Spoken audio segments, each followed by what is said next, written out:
ideas pertaining to mathematical modeling. Mashood, do you want to go to full screen? Just a second. Yeah.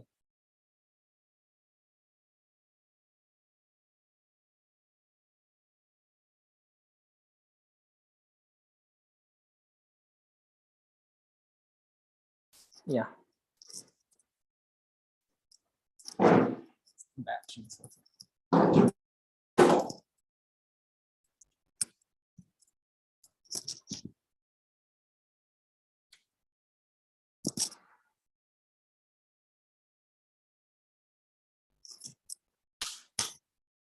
Just a second, let me.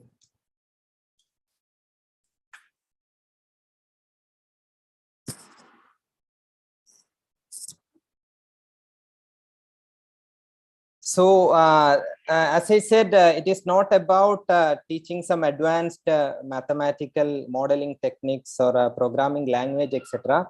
The goal was to kind of create a transition from what they are currently teaching.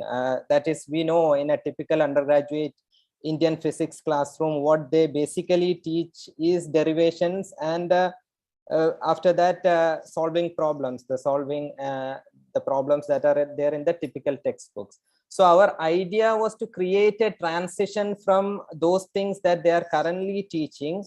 From there, if we can create a bridge or a transition to novel approaches to modeling and computational modeling, simulations, etc., how to create that pedagogical transition.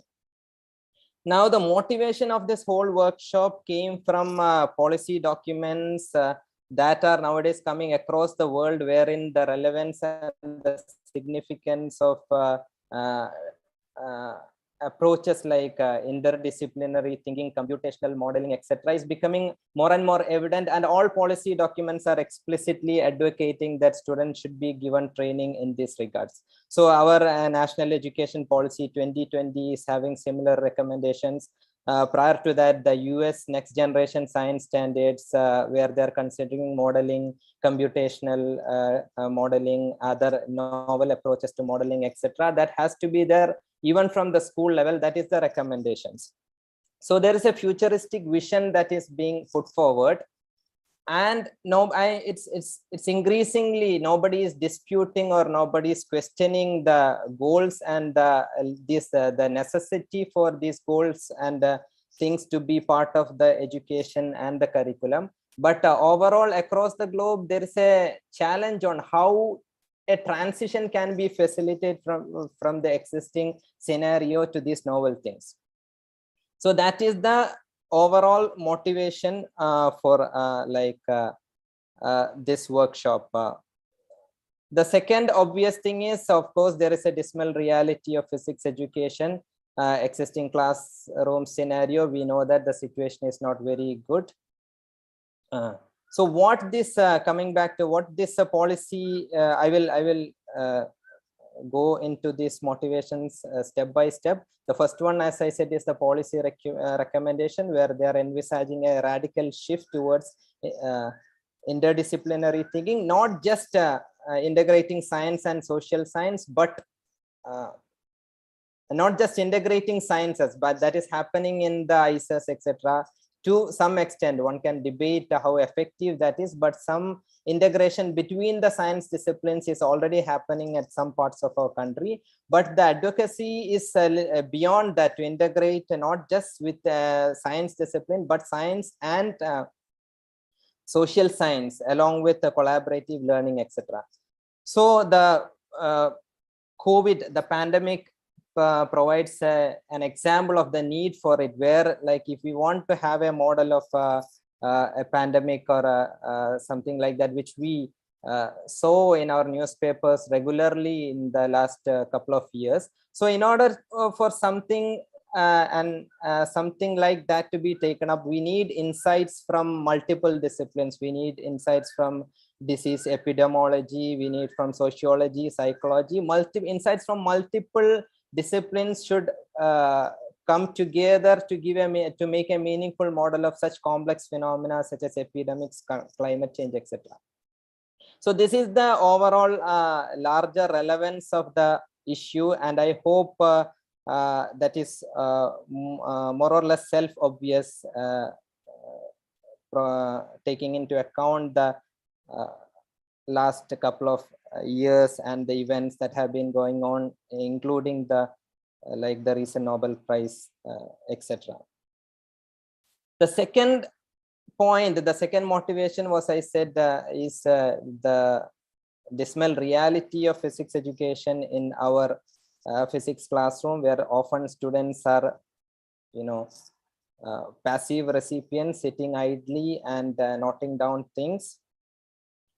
And from there, we want them to we want to increase their agency and make them active participants in knowledge construction, actually make sense of what is going on, understand things deeply, etc., and nudge them towards the practices and proficiencies that expert scientists in the field possess. So this is not true to science education in general, and I don't think this needs much elaboration. We all know about the dismal reality, where what remains at the end of like 3 years or 5 years of physics education is a heap of terms, equations, and facts all jumbled together, with students struggling even with the basics even after MSc. So this is a kind of, some of you might have seen this, I have shared with some of you and given a NIUS talk where I also, our expectation is that after 5 years or 7 years of physics education, if we consider each brick as a derivation or a problem that is being thrown at the student, our expectation is that, okay, they will nicely and neatly arrange and create a knowledge structure upon which further, if they are going to advanced studies, they will further build on it. But the reality is the second figure. Now, the solution that we are suggesting is to re-envision physics education with an emphasis on modeling. So by that, what we mean is teach derivations and problem solving as an activity in mathematical modeling. Now, let me, I will elaborate on what I mean by that using, with the help of a derivation of the wave equation of a string fixed at both ends, how that derivation can be recasted as an activity in mathematical modeling. So that is our first strategy, to give teachers an experience of, okay, take some derivations that they are teaching in the in their, as part of their course, as part of, in their classroom, and how to recast that derivations from the perspective of a mathematical modeling. Basically, rather than conceiving or perceiving it as a series of mathematical manipulation, they should be able to change the perspective towards derivation. Okay, there is something in the real world, there is a physical phenomena that has to be modeled. How are we going to model that? What are the process and steps that needs to be taken in order to model that? So the content of the derivation remains same. What we are advocating or an emphasis is a change in perspective. I will elaborate, as I said, with a more with a concrete example of the derivation of wave equation. After that, the workshop, the design of the workshop is to stress the importance of numerical solution. So nowadays, if we look into a typical BSc classrooms, the 95% of what the emphasis is on, like once the equation is a differential equation is arrived or achieved, that the emphasis, then 95% of the times the emphasis is on analytical solution. Even though there are like some universities have courses on numerical methods, etc., that's often a separate course, not very much interlinked or connected with the other regular course in mechanics or electrodynamics courses, etc. So give students and teachers a more deeper understanding of the conceptual aspects of numerical solutions. How, oh, Professor Borowski has joined.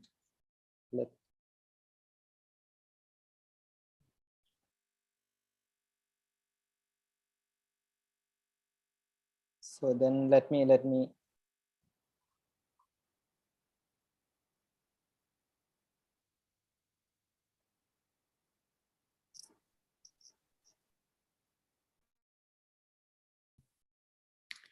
Hello, Mashoud.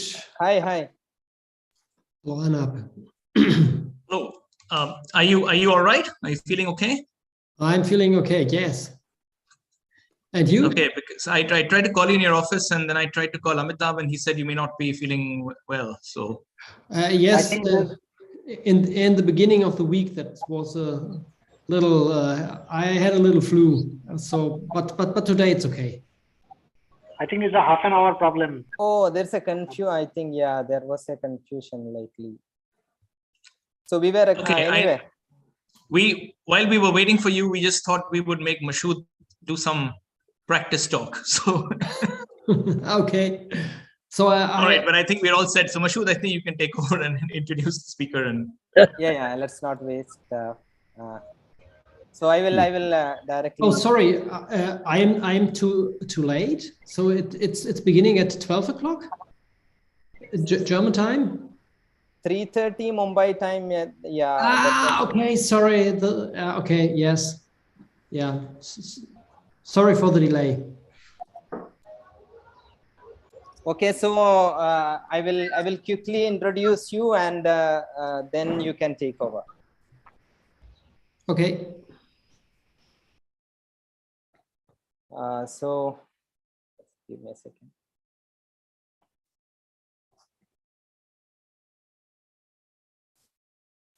So good afternoon, everyone.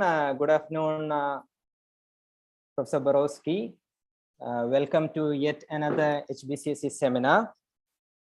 Professor Borowski will be talking to us at HBCSE today on an interesting and extremely relevant question. What kind of knowledge distinguishes a teacher from a scientist? Just PCK, pedagogical content knowledge. A question all of us had in some form or the other at some corners of our mind. The talk will be premised on the fact that a teacher's knowledge is central to the teaching learning process in school.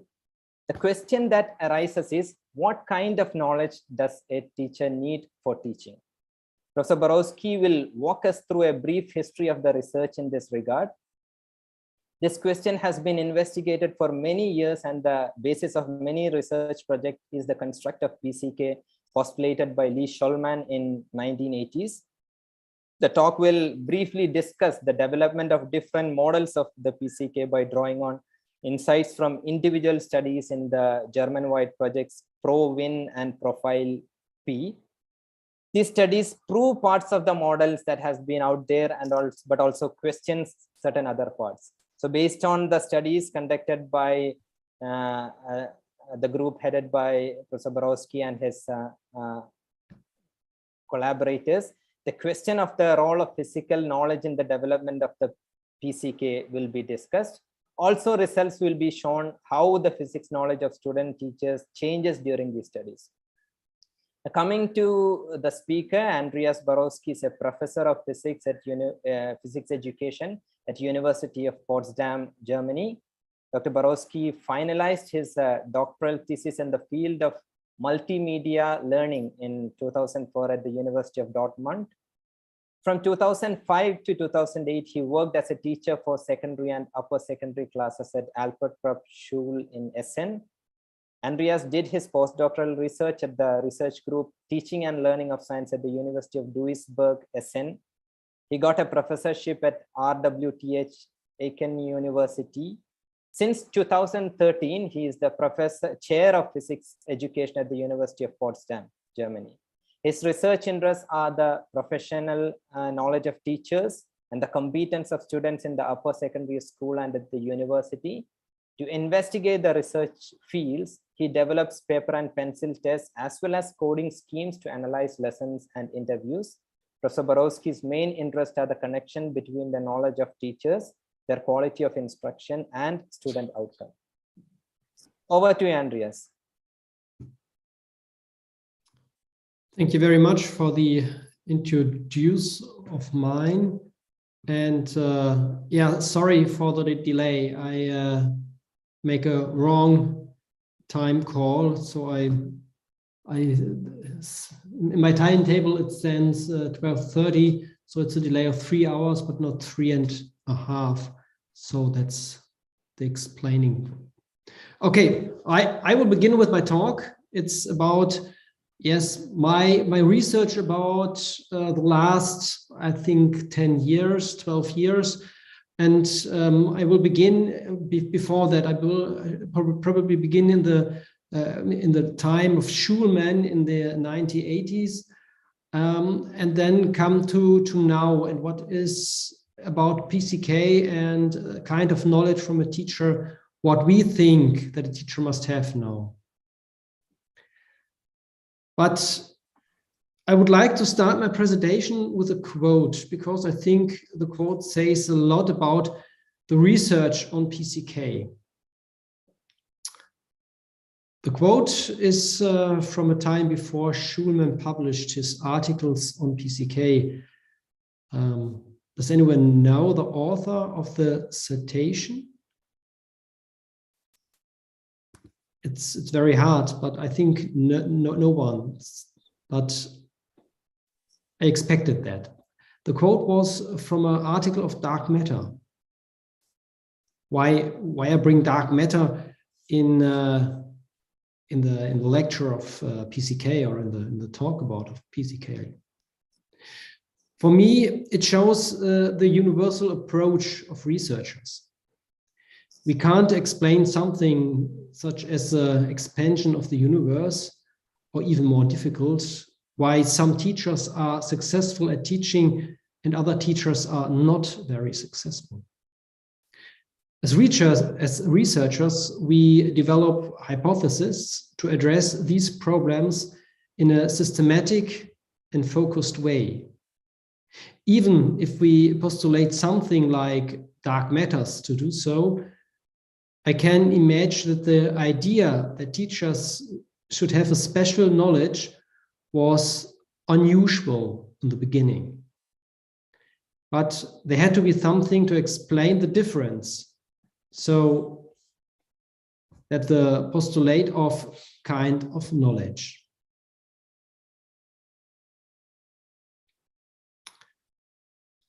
On this side, it's not a quote from the natural science, but it described another important event. It was about the discovery of the planet Neptune. Before Neptune was discovered, the planet Uranus was known. However, the orbits of the planet did not agree with the prediction of classical mechanics. The conclusion of the Frenchman Le Verrier was that there must be another planet. He calculated its position, and John Gottfried Gall and Heinrich Louis d'Arrest discovered the planet. To relate this discovery to the development of PCK, it's not my idea. The comparison comes from Lee Schulman. I heard the example during the first PCK summit. Who's interested, the video is already available on YouTube. Schulman saw the knowledge of Uranus and the discovery of Neptune as an analogon to the knowledge of CK, the content knowledge, and the PK and pedagogical knowledge. So the knowledge about these forms of knowledge and his discovery of PCK. CK and PK were not enough. There had to be something else that could additionally describe the abilities of teachers. I don't want to strange the comparison, but the contribution of Matthias Steinmetz in astrophysics, another point to address, which is very important for researchers from my point of view. Through the discovery of Neptune, the method of theoretical prediction based on a model established itself as another fundamental pillar in the equation of knowledge. From my point of view, this is also true for educational research.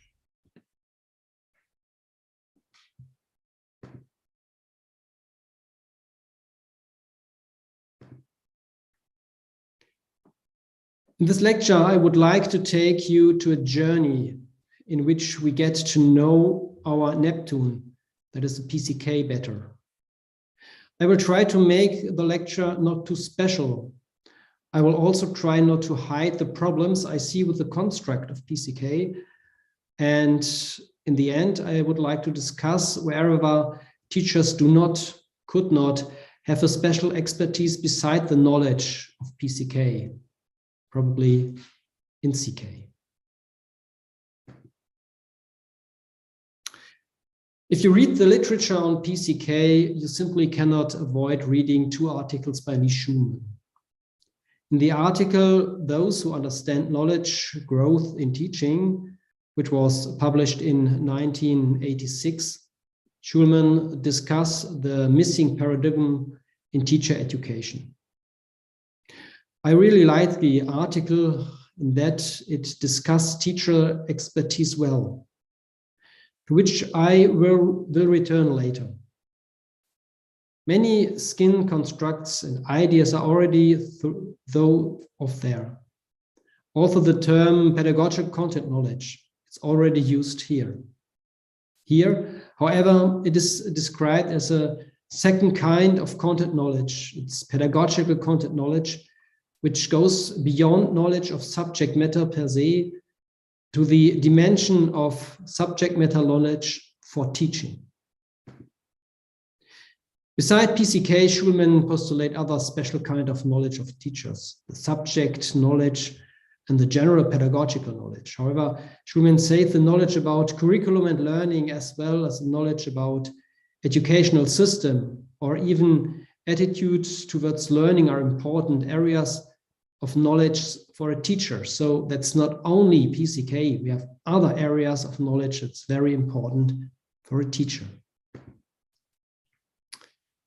In the German-speaking research on professional knowledge, the model of Baumert and Kunter has become established. See it here on the slide. In addition to the beliefs and the motivation,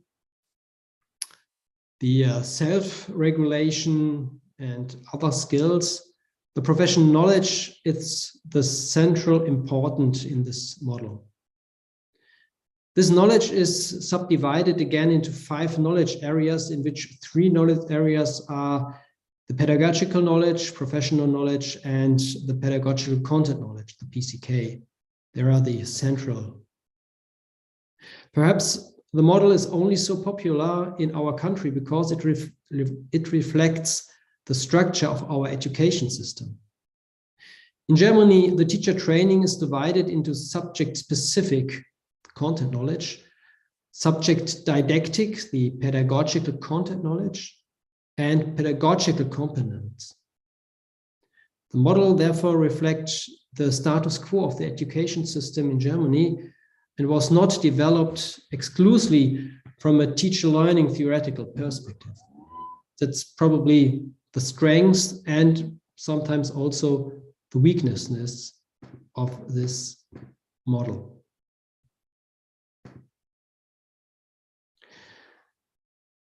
So what meant this particular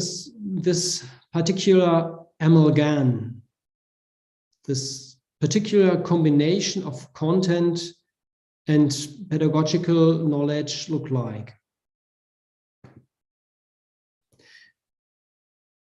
In history, various models have been developed for this purpose.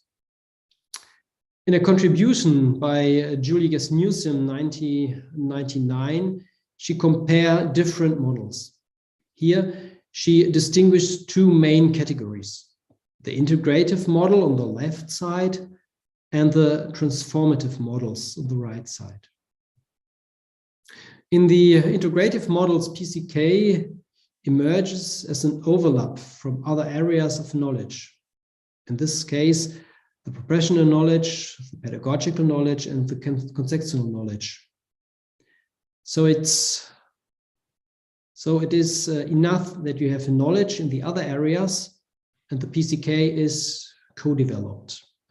Probably you know these models or these kind of models as the TPAC models. It's very popular in the field of computer or technical PCK. In the case of the transformative model, it is not enough to have knowledge in other types of these.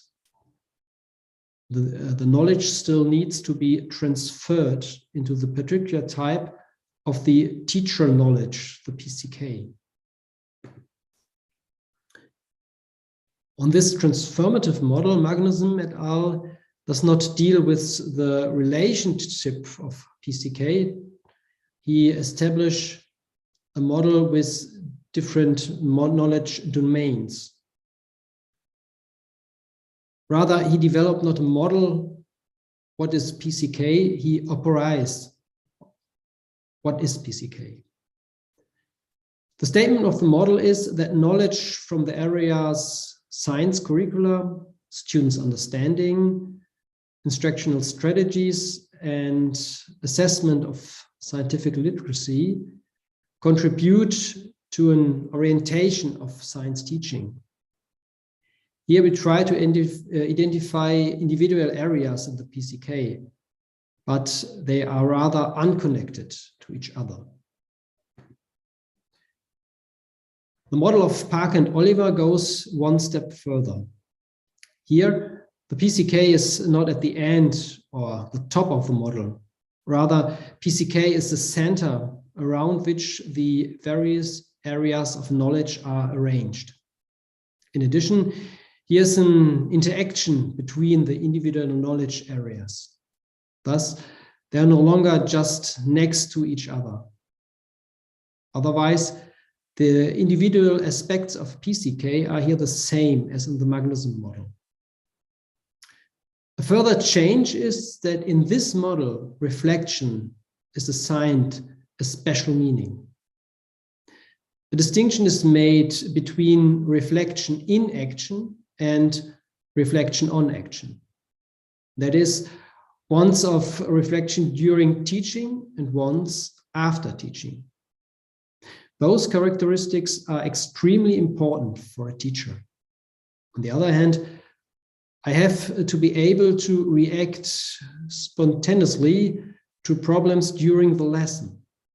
Here, it would be good if it could fall back on my knowledge. But I also have to be able to analyze what happens during the lesson with my knowledge after the lesson. And based on this analysis, to plan the new lesson. You see, we have very, very many models. Building on these different models, different studies have accentuated the aspects of PCK differently. In the figure, based on analysis of Parker and Oliver, my colleague Sophie Kirschner, it is listed with studies considered which aspects. It can be seen that in all studies, students' understanding and instructional strategies and representation is a part of PCK. So probably you can say it's the heart of PCK. Even though the analysis was done in 2016, nothing had changed yet. Those two knowledge areas are actually always considered central. It can also be seen that in some studies, expertise or the content knowledge was considered as a part of PCK, but sometimes there is not a part of PCK. There is still a discussion about this on day, and I will come to the end of the talk. The question is whether the content knowledge is needed for the teaching process is something special. For example, should it be assigned to PCK or wherever the content knowledge is something normal? That is, scientists also have this specialized content, this knowledge. In the second column, you can see that the studies can be divided into two categories. In the lower category, the PCK of individuals or groups are described. So it is about finding out what specific knowledge teachers have. The second type of studies try to measure the knowledge in the field of PCK. The studies then, they try to determine, among other things, connection of PCK to other knowledge dimension or to teaching. I would like to continue in this direction in this talk. For this purpose, I will show you sample tasks that we used in other studies. Here we see two open-ended questions on the slide. The first question is about the legitimacy of experiments in the classroom. The second is about misconceptions of students. Both tasks are identical in that they ask about general aspects. It is a test on the meta level, so it's big. The task you here see is more concrete. In a situation, it's reproduced here, so you go in one classroom situation. At the top, a possible task in a school examination is given. Below, it's a student solution. The question here is not whether the task was answered correctly or incorrectly. Rather, the aim here is to diagnose what can be deducted from this incorrect task. In other words, what possible misconception the student had. Here is the quote from Schumann. We used this and similar test items in different groups. We wanted to find out whether our task really tests the special knowledge of teacher, because PCK is the special knowledge of teacher. Perhaps each of you can briefly consider what the result of the examination might be. All right, let me clear it up. It is difficult and not entirely clear what we measure. In the table above, you can see that different groups we compared. The first group is physics teachers, which we have further subdivided into physics teacher for higher education and those for basic education. In addition, we survived non-physics teachers, pre-service teachers, and physicists. Below, you can see the individual comparison in the diagrams. Since the data come from a Rush analysis, the value of the y-axis is without any unit and reflects only the difference in the ability of the groups. Overall, it can be seen that physics teachers, and especially physics teachers for higher education, perform better than the other groups. If one examines these differences more closely, the difference also became significant with a significant effect size. Okay. But it can also be seen that the other groups can also solve tasks from the PCK domain. So our tasks do not ask something that only physics teachers can do. Our tasks are something that physics teacher can do better. Coming up to the PCK models at the beginning of my talk, it seems that both models should be right. PCK could have emerged integrability from the other knowledge domains. This is supported by the fact that the other groups also had PCK. However, this PCK was worse than that from the physics teachers. The transformative model can speak for this. On our research results, then we developed the following model from our results. In the middle here, it is a continuum from the content knowledge to PCK, the pedagogical content knowledge, to PK, the pedagogical knowledge. Tasks that we develop can be answered partly with the help of different knowledge dimension or only one dimension. Purple technique question, for example, one New's third law would be in the CK domain.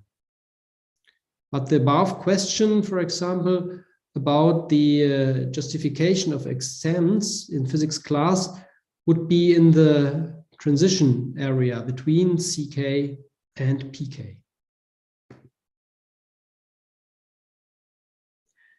As described from physics at the beginning of the lecture, didactic research is more than just description. The developed model should be used to make predictions. If the predictions are correct, then the model could be confirmed. If, however, the predictions are not correct, then it must be considered whether the model or the measurement or both were failed. At the first PCK summit, a model was developed and then published by Julie Gesson-Newson.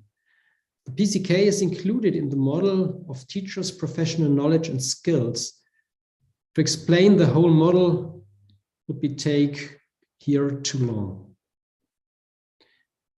I just want to briefly say how we used the model to a situation in our study. In a video study, we collected the CK, the PCK and the PK from above 40 teachers using questionnaires. Then we videotaped 2 lessons from 40 teachers to introduce the force. We elevate these videos in terms of interconnectedness. This involved how well the individual statements were incorrect in the class. Additionally, we survived the students' experience before the lessons and after the lessons with the questionnaire. The goal was to find different predicted connections.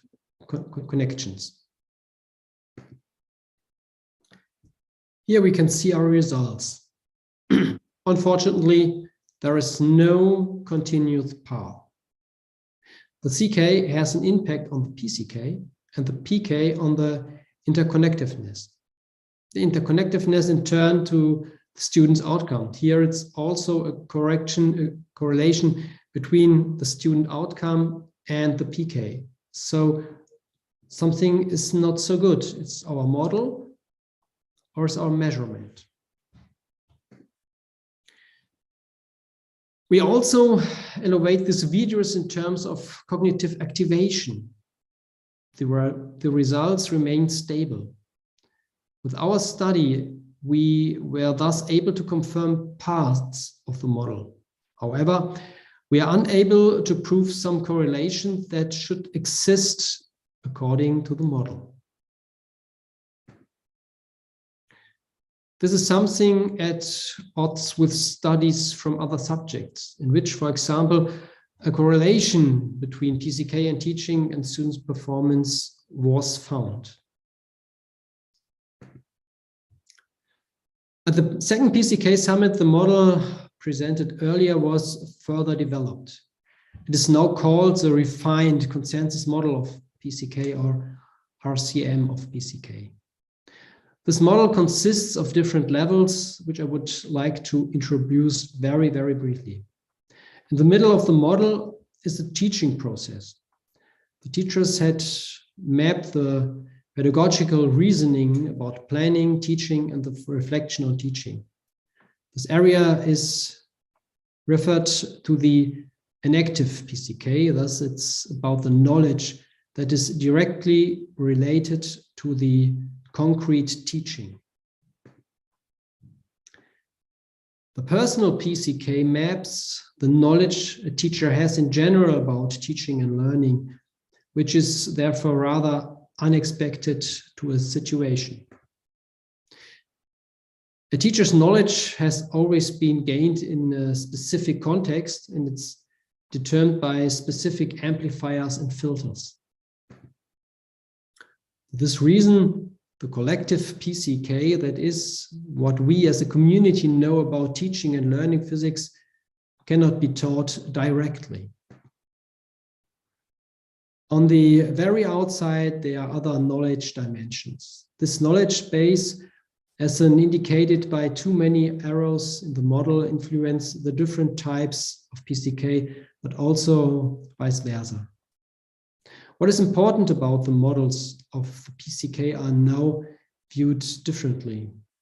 On the one hand, for example, as a disposition that can be queried with the help of the test, but it's also directly observable on the teaching process. We also attempt to test sections of this model in a study with students' teachers. For this purpose, we collected the CK, the PCK, the self-efficacy experience, and the beliefs about teaching and learning using paper and pencil test. In addition, we developed a performance test for explaining. This would allow us to measure the internal domains of the model individually and then relate them to each other using the path analysis. The result is that we were able to trace very nicely the path from CK to PCK to the amplifiers and filters and to the explaining performance. The result also confirmed in other studies. Here again, the ability to explain well were analyzed with the professional knowledge of a teacher in a cross-leg panel design. Here too, the results are similar and confirm to the model. The question that arrives is how this PCK develops during the course in the university. For this purpose, we have survived the knowledge of more than 250 students in the bachelor programs on 11 universities in Germany and the master program of 4 universities in a longitudinal section. The left diagram shows the development in the bachelor program, the right diagram in the master program. In the master's program, the development before and after the internship of 1 semester is shown. On the y-axis, the person ability, which comes out of the rush analysis, is plotted. It can be seen that the students add PCK over the courses of their entire studies. In this regard, it should be noted that pedagogical training in Germany often begins in the first semester. With this previous results, we could therefore show that our students are actually quite well prepared for the later profession as a teacher with our training.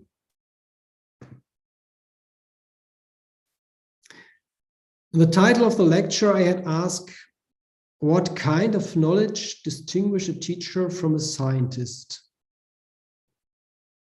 Providely, I already asked only PCK. In the listing of studies on PCK, we went that CK is partly considered as a part of PCK, but there are also studies to do not see PCK as a part of PCK.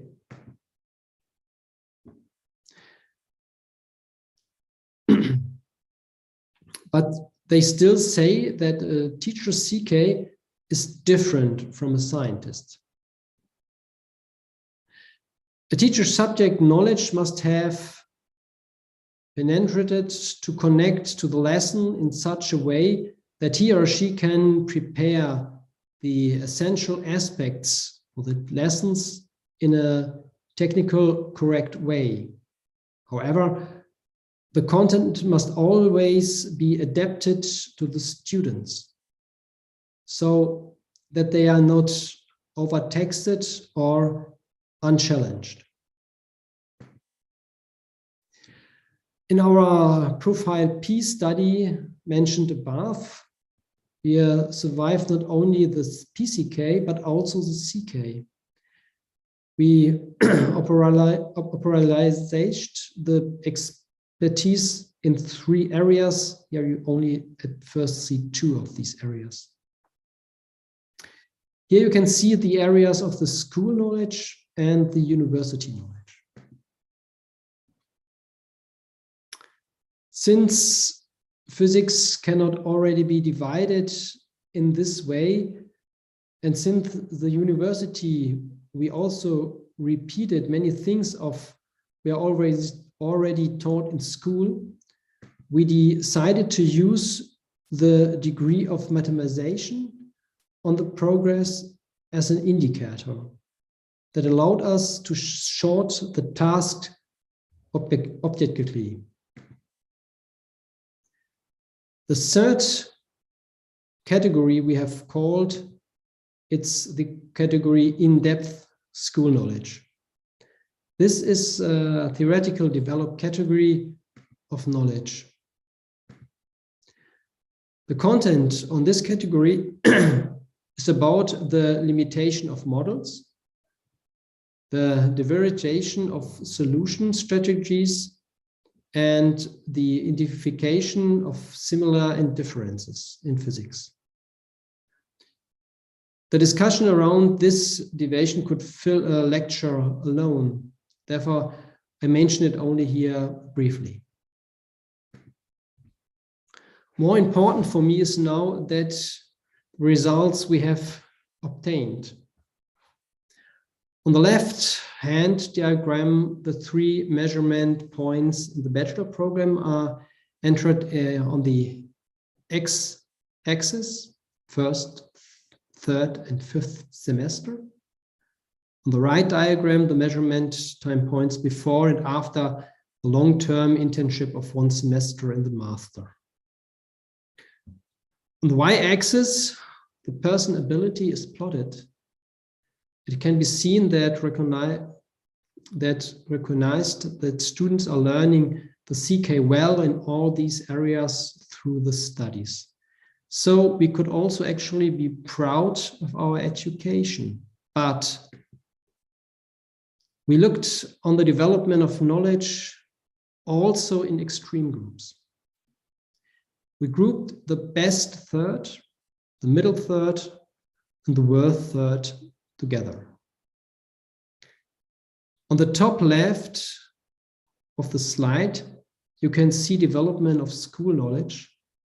At the top right, the development of the in-depth school knowledge, and at the bottom, the development of university knowledge. All the diagrams actually look very similar. What it's striking about all the graphs is that the mean of the worth group, even at the last point, is lower than the meaning of the middle group at the first measurement point. That means that we are not provided good enough support for students who already have great difficulties at the beginning. Here, we need to develop new and target support programs. So we have investigated something else and have some across a new area. I think that's always the exciting thing about research, like the discovery of the Neptune. I start with the question of what distinguished the knowledge of a teacher from a scientist. It is certainly the CK, but also the subject matter knowledge. In addition, it is also the pedagogical knowledge and probably the context knowledge.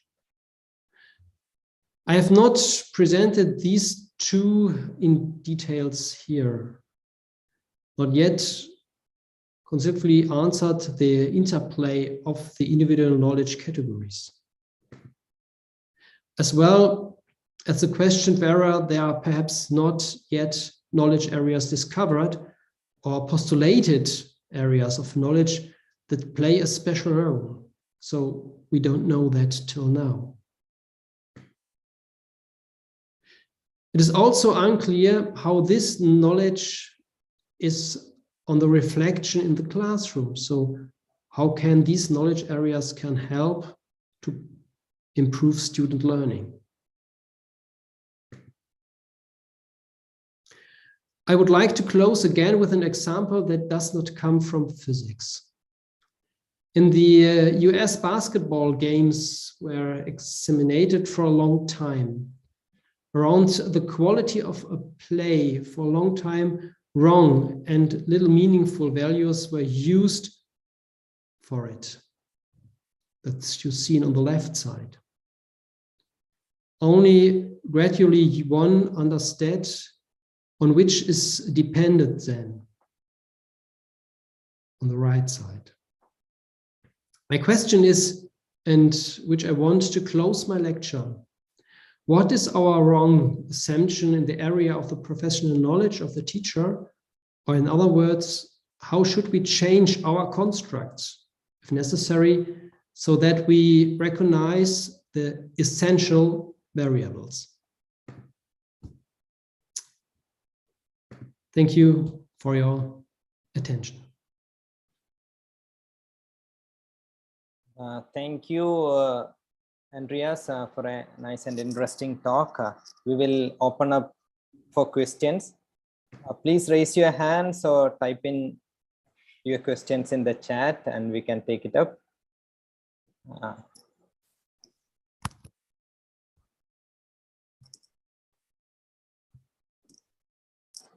So one thing that came to my mind, you indicated that the nature of PCK changes as we go, as the grades changes. As the grades go higher, definitely the content knowledge becomes more complicated and involved. So I'm assuming that there is a corresponding change in PCK as well. So can we say that the complications involved in PCK decreases as we go like to higher grades, or what is the kind of change in PCK that happens as we go from say lower grade school to university? So you characterized in terms of degree of mathematization, but can you throw a little more details into what exactly you meant by that? Okay, at first, I think the first complication is what is CK and what is the connection to PCK? And then for your question on CK, we have lower mathematics like only equations or simply routines in school. When you go to the university, you have integrals and differential functions to use and to understand, and you have vector analysis probably. So you have not two-dimension or one-dimension description of in physics formula. You have a third-dimension description probably. So that's different. And also, when you go to mechanics, you have not only the classical mechanics, you go to Lagrange function to describe mechanics on a more detailed way in the university. So you have force, and you can, with some assumptions in the beginning, you can describe with force many phenomena that are different in our mathematics X. Your question is, or I understand your question in that way, is there another PCK about the learning process in school or in the university? Is that right? Yeah, like what is the, for example, if you are training a school teacher and compare that with we are training a university teacher, so what is the nature of the change? I'm assuming that the pedagogical content knowledge is going to be different. Okay, we don't measure the content knowledge about the teachers who teach student teachers. We only look at what the knowledge of student teachers are. But to answer your question, yes, there is that's another PCK. I think at the university you must teach the why you must teach some contents. So why is the third law important, or why is Ohm's law important? Because in many phenomena, Ohm's law is a good assumption, but it's wrong, because the temperature probably is not constant. But you can learn from this law many ideas about the nature of science. It is how probably linearization, or it's to variant one variable you can use on Ohm's law. So in school you can learn on physics what's important in science. So your PCK in this is you must know about the why you teach this point. In the university, you must, on the meta level, you must have the knowledge about what must I teach a teacher that he can come to a reflective practitioner, that he can teach in a way that he know that it's not only the content he must teach, that he must teach the why behind the content. So that's different in the pedagogical way. And also in the content way, a student teacher must have much more content knowledge than a students ever have. But why he must have this deeper knowledge? He must have this deeper knowledge that he understands the connection in the subject. A student teacher are not scientists in one field, that is an expert probably in the field of electricity or particle physics or something like that. A physics teacher must understand the subject as a whole, that he know what's the importance of the subject and how I have an interconnectedness between different aspects of the field. So how I have a connection between force and motion and electricity, or how in this field are the energy, so that he has a very good connection in the mind. So the content knowledge is not only very deep, but it's to confirm very connection between other concepts. Okay. So the other thing is, in Germany, even those who are teaching at a university or higher levels, do they have to go a mandatory training in PCK, etc.? Because in India, only those who are teaching up to grade 12 has to, grade 10 or 12, has to have a degree in, for example, Bachelor of Education. It is not required for those who are teaching at college or university. Their a master's degree in physics or PhD in physics, that is enough. They don't have to undergo like a formal training in aspects related to education. or like where some of these issues are discussed explicitly, like PCK, pedagogies, etc. What is the comparison? What is the like situation in Germany? I think it's probably the same as in India. For school, everybody must have an exam in pedagogy.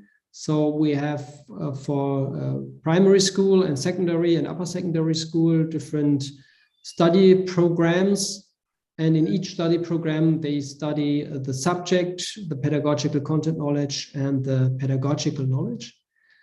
And for the university level, there is no education needed. So there are good researchers. And when you're a good researcher, you come a position at the university, and then you can teach other students. I think that's a problem. And in the interview, you must create a concept about what you think is a good teaching. And in the interview, you must hold one seminar that, some people look how good your teaching is, but in the end, only or nearly only the research is the main point if you get the position or you get not the position.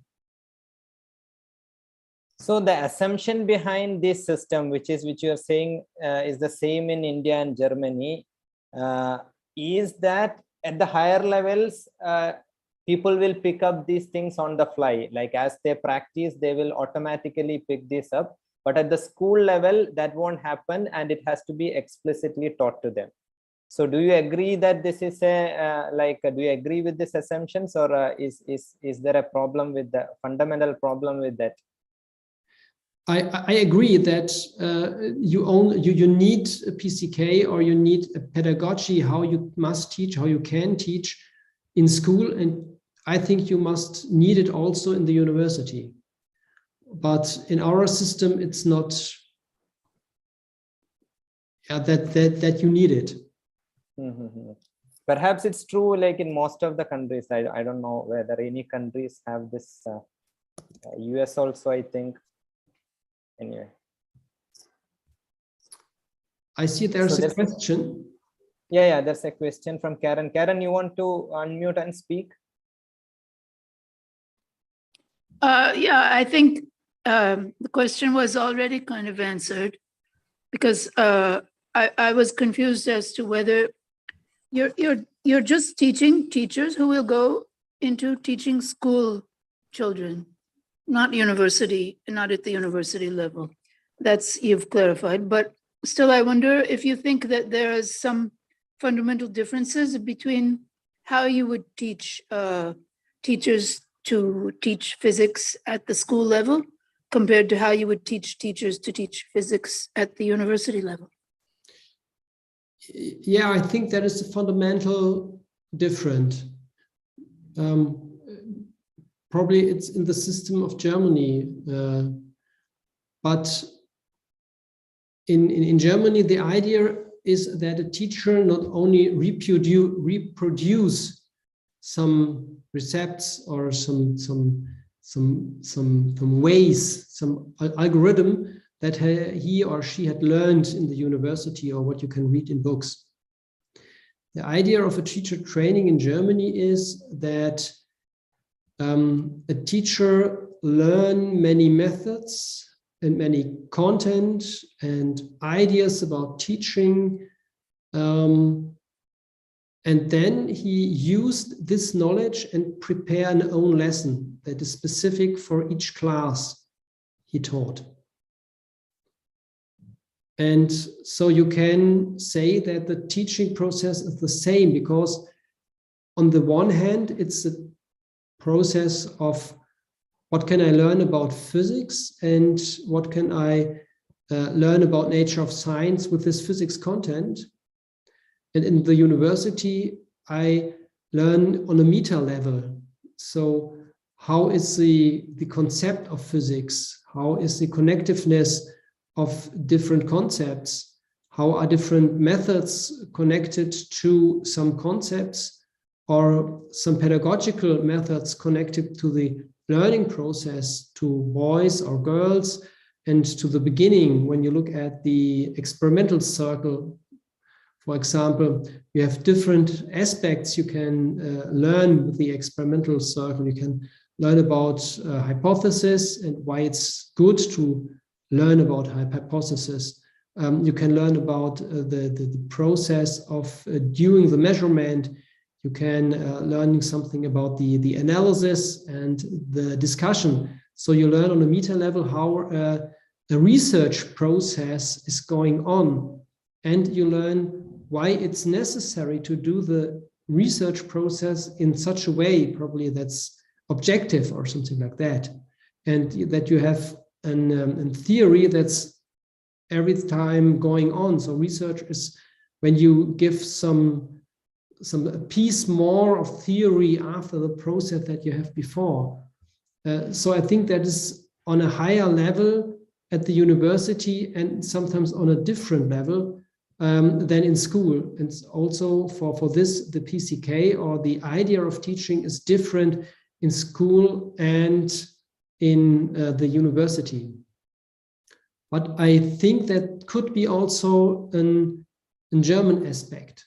I know other teacher training systems, and in these systems, teachers learn in the education that they can use books, and in the books are some ideas of teaching, and they can use the books in the classroom. But it's another thinking about what a good teaching process is. It's not using a book or using an algorithm that it's giving from the book in the process. That is one way, and probably in the German way, I don't know it's better or not. It's another way. We say a teacher must have a meta level and then adapted this to the learning process in the classroom. I hope I can answer your question.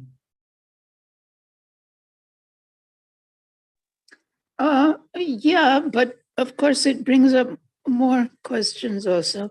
So I'm wondering, I've heard from students in India that it seems to be common for students who pass from high school into university level physics. They will, well, for example, if they're asked, how did your school physics help prepare you for the university level?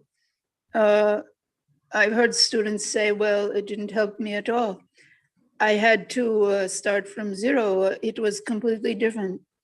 You know, they're surprised by, actually it has something to do with maybe their understanding of the nature of science. It only really comes in at the university level, because at the school level, they have no idea of what science research is.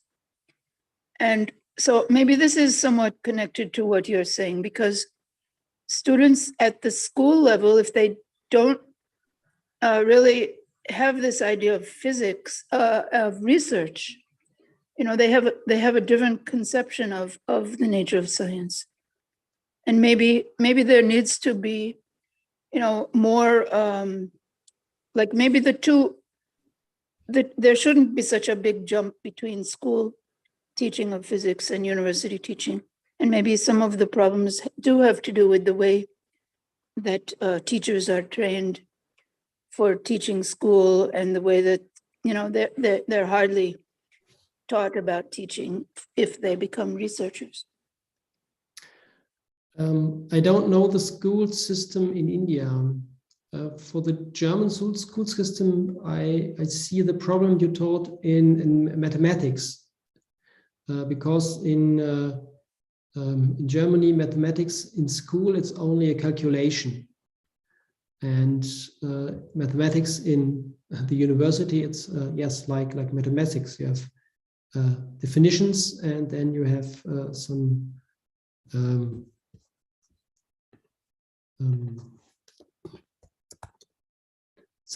evidence for the hypothesis in mathematics. So it's not calculations.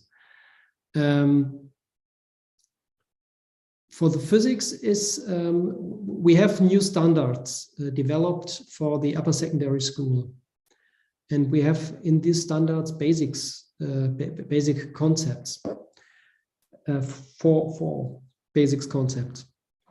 One of the concept is mathematization, so that in school they learn that mathematics is a language of the physics, and mathematics are a kind of model. So the equation, it's not a formula for a visitor or so, it's a model you can use in different processes, but you must understand the variables of the model, and then you can use it. And also the superposition is one point, and the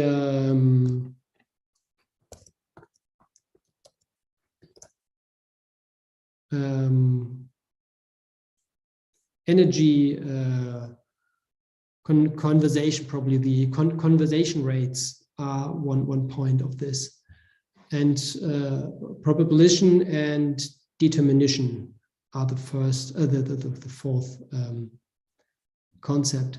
And I think with these concepts we have not such a big break, because it's probably the idea when you solve problems in the first semester of physics, you can use these concepts to solve this task.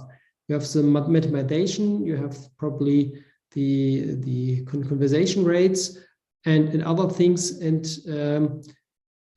I think the break in physics is not so big as in mathematics in Germany, but I think there's every time a problem, because in university you have another goal than in the school. In school, also in upper secondary school, the goal is knowledge for everybody, or deeper knowledge for everybody, for the normal life.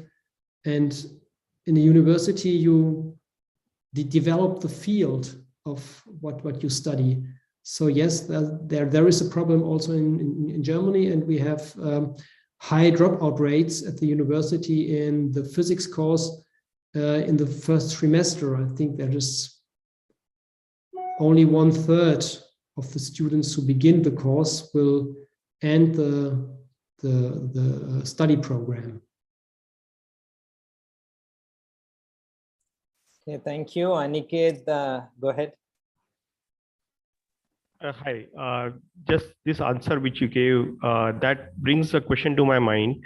So should we say that the PCK for a given learning area is universal, or is it specific to the context of where the classroom is situated?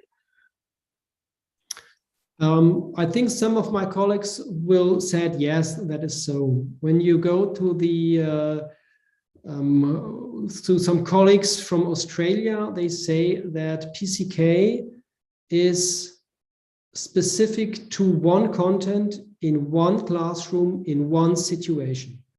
So you can only have this small focus.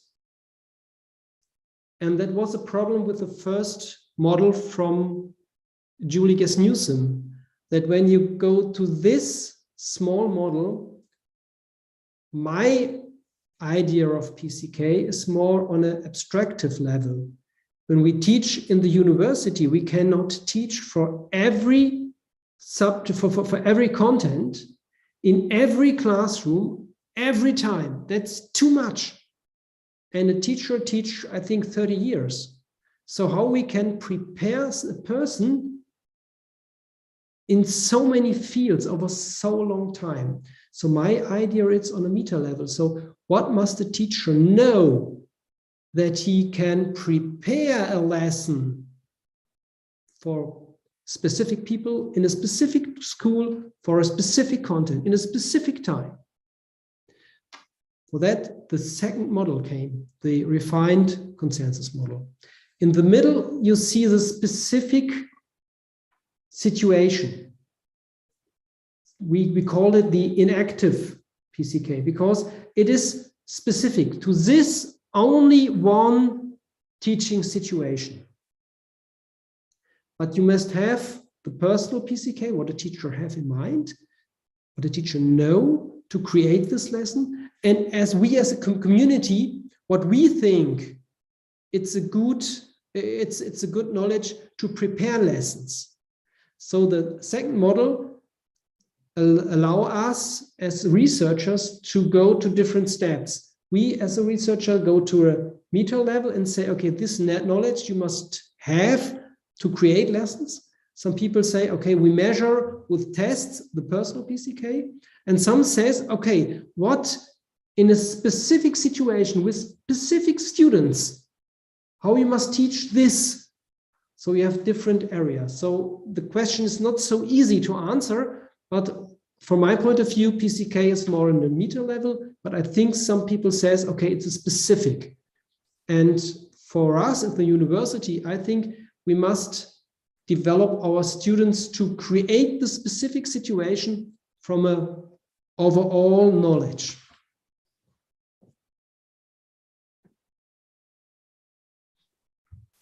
Okay, thank you.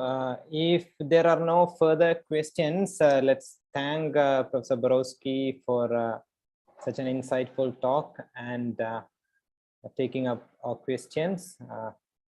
Thank you, Professor Borowski, for your time and a wonderful talk.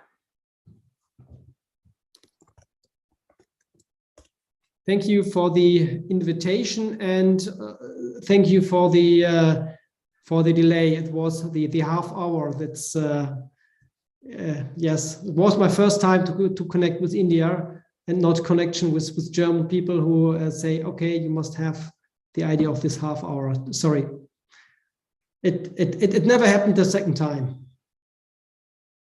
Yeah, it's 20 minutes actually. So anyway. Okay, thank you once again, and bye-bye. Okay.